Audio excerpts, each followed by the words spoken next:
Making your voice heard is important because it makes everything easier. In life, you always need someone's help, nothing can be done alone. Everything we did this semester was about teamwork and communication, as most of us didn't have that. We had to make our opinions heard and help each other out because we knew that nothing was going to get done unless we helped each other. At the end, we learned that communicating with each other and working together makes everything better, not only for ourselves but also for our classmates. Making our voice heard was something we had to do in many activities we did. Our class watched the video about a factory in China and how the workers are treated. This video was telling us the story of a teenager named Jasmine who left her house in the country to look for a job in the city to help her parents because they had financial problems. She was hired at a gym factory which provided her with a room and offered her some food, but she had to share her room with 12 other workers. The workers didn't have any rights and didn't get any type of health insurance.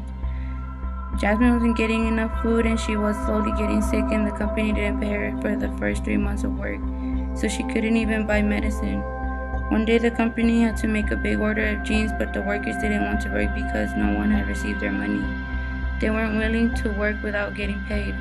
All the workers got together and complained, so the manager decided to talk to the main boss.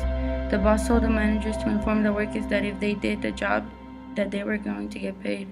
So the workers trusted the boss and kept working, and the next day some of the workers got paid.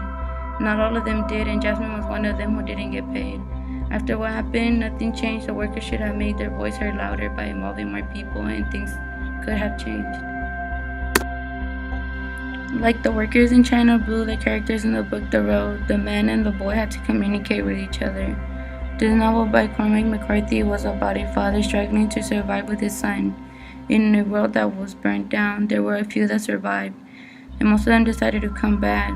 There were people who turned to cannibalism because food couldn't grow and shops no longer existed. To eat, they had to either eat each other or scavenge leftover food in houses that was almost impossible to find. The man and the boy were heading south towards the beach with hopes that it would be a better place. The man was very different from the boy because he was older. He did know a lot of survival skills, but he wasn't aware of things like the boy. The boy was very aware and smart about thinking things twice. The boy had to speak out and let that dad know that they should be more aware of the places they go to and their surroundings. And the dad had to let the boy know that he knew what he was doing and that they were going to be okay. They both had to communicate and make their voices known so the others could benefit. As boat builders in goal, we had to communicate and agree with each other like the man and the boy did. Our class gets together every Monday and Friday at the boat shop where we learn how to sail and construct a boat. We use different tools to make the dory. All of us had to learn how to use the tools really well because we didn't want to mess up and waste wood. I was shy to ask questions, but I had no choice because I wasn't trying to mess up.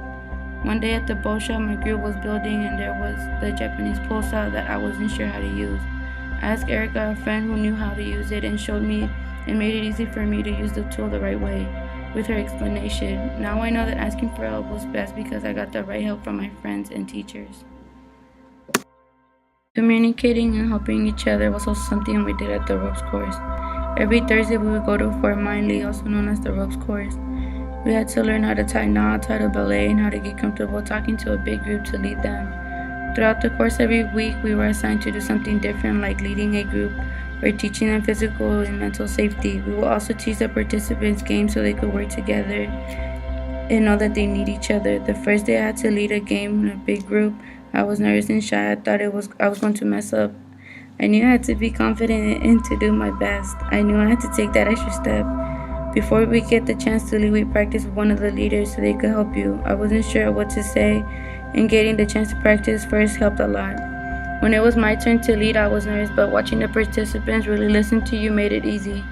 Now when I get the chance to lead, I don't get nervous anymore. I learned that I should always ask for help and when I need it because it makes it easy and you won't have to mess up in front of others. In conclusion, we need everyone's help, and for that to happen, we need to speak out so others can help. Like in class, ropes course, YMCA, and the boat shop, we all had to make our voice heard because we know that our opinions matter.